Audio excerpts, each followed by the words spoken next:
Hello, everyone. My name is Todd Wall. Welcome to Communication Makeover, where we believe that intentional communication will lead to the breakthrough that you're looking for, both in your business and in your life.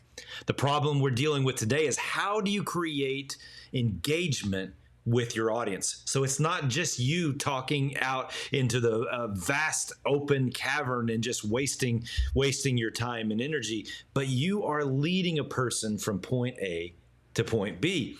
And so Deirdre's on this journey with Gretchen, and it has gotten so good, and we are so close to that aha moment. I'm not going to waste a single moment. I cannot wait to get to it. So here we go. Gretchen, okay, we left off. You were visualizing yourself on stage, and I could see in your face that you were happy with the picture of yourself that you saw.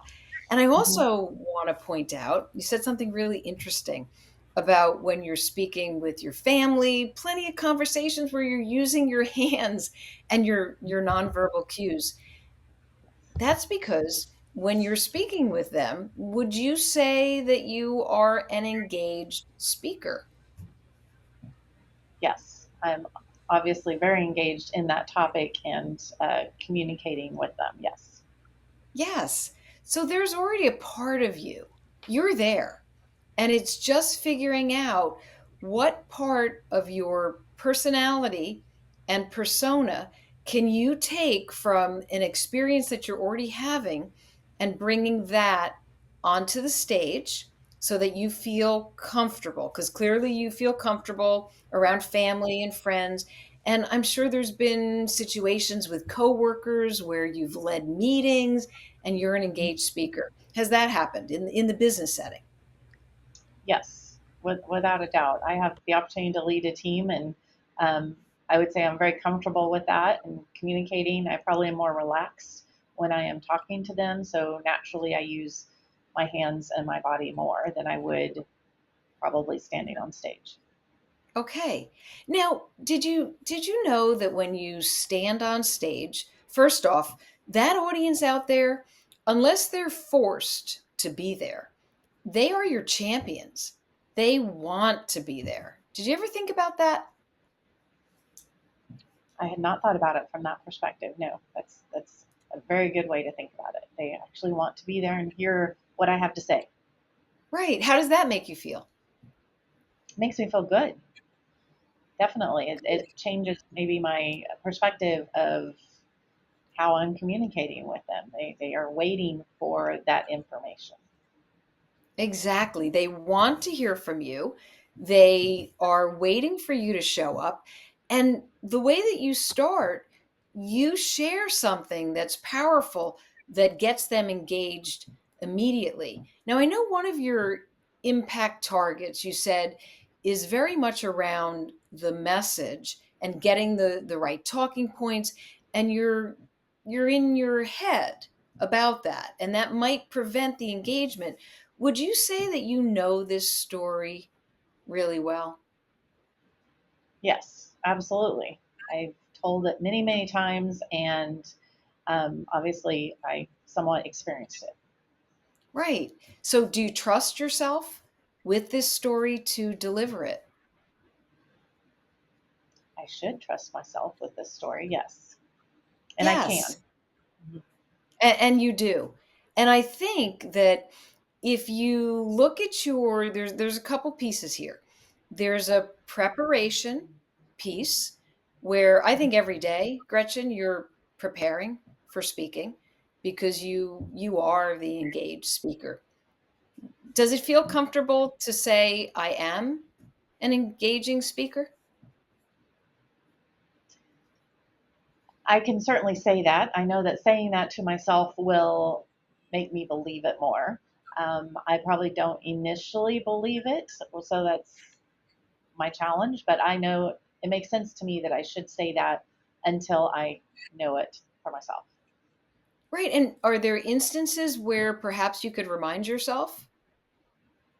Yeah, that would be a great thing to do, would be to remind myself that I am an engaged speaker. And it would give me more confidence when I have the opportunity to speak, whether it's, in a team meeting or on stage. That's right, because you're practicing even in your team meetings. Now, what about your preparation? Can your preparation change so that you can be that engaging speaker and show up with your heart? You already have your talking points, but how might your preparation change with your voice or your body language? What could you do? Well, obviously, I need to practice my breathing, and I could start out by making statements about, the type of speaker that I am, and then I would maybe have my very specific primary statements and that's really all that I should have in my brain, so that I can just talk about those as I transition through the presentation, if that makes sense. Yes. And after you share your story, do you have the same comfort level of the messaging and what you need to share in terms of talking points? So is that message solid, whether it's the beginning, the middle, or the end? The middle, I think, is very solid. It's what I do and what I talk about all day, every day, with clients, prospects, coworkers. And if I just have, one or two words on the screen, I know exactly what I'm supposed to talk about, and I talk about it for quite some time. Um, I think where I find another challenge is just closing, making sure that my closing doesn't just drop off a cliff after I've given hopefully a very impactful presentation. Well, the closing is a piece where you want that engagement to continue. So I would agree. I have this feeling that there is a Gretchen, the engaged Gretchen, who Mm-hmm. speaks all of the time, whether it's professionally or with her family and friends, who shows up on stage. And if you had maybe a little plan behind how you prepare to speak, you could, from the beginning to the middle, you could have that same engagement as close in your close. So talk to me about, is there a way that you can close that would be the same level of engagement, impact, and motivation that you want to get across? What I'm currently thinking about is referencing back to running a marathon and identifying how what they do every day is challenging, just like a marathon. But regardless of how committed they are to their patients, as physicians, they definitely need to take care of themselves, because if they're not taking care of themselves, they won't be able to complete their marathon. Then I would like them to scan a QR code that would enable them to receive a free guide on achieving financial independence, so that they know that they have a plan in place and they would know exactly what would happen to them, well, to their family, if anything happened to them. Okay, so you're sort of tying it back to this powerful story that you shared in the beginning, giving them Mm-hmm. a reason to understand why they need to be set up and set up for their families. And this is you want a marathon, you don't want a sprint. And you're setting them up so that they're going to be good for their marathon. That's correct. Okay, so now when you think about the ways that you're going to move forward with your speaking and you think about your goals and what you want to achieve, has anything shifted for you?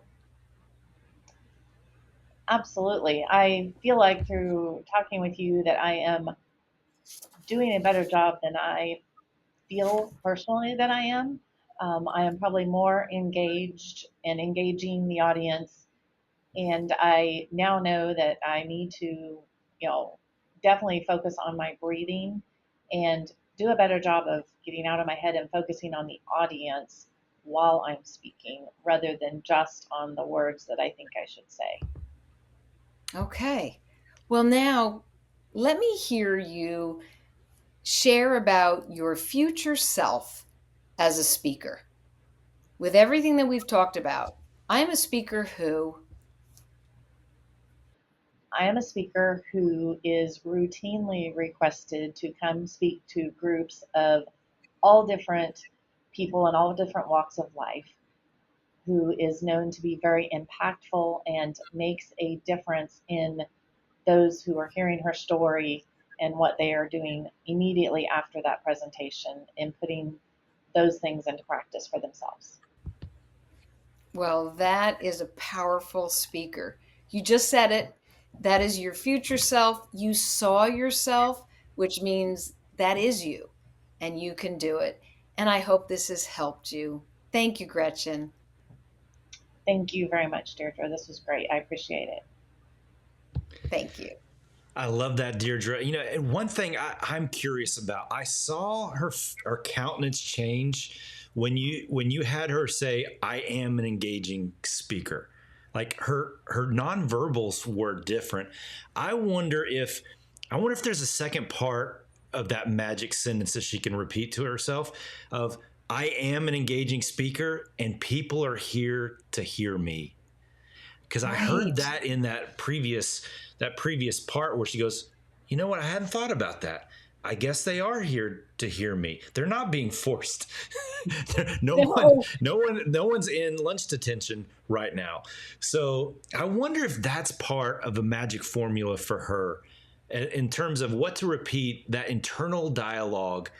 Because I saw the tactical stuff lower her guard, but that really goes into the new belief, a new belief that I saw a seed being planted of, I am an engaging speaker and everyone is here to hear what I have to say. I I wonder. think Gretchen knows that. I think it's in her She heart. does. I think I so think too. it's coming into her mind because she said it and she saw it. If you can see your future self as an engaging speaker, you are. And Yeah, she will. It's there. I can feel it. absolutely. I love it. All right. So just like Deirdre said, if you can see yourself as an engaging speaker, then you are. I love how simply she put that.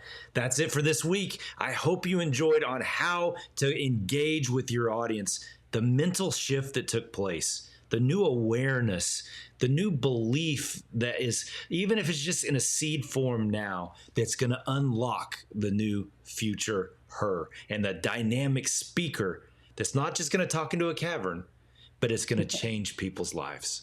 We'll see you next week.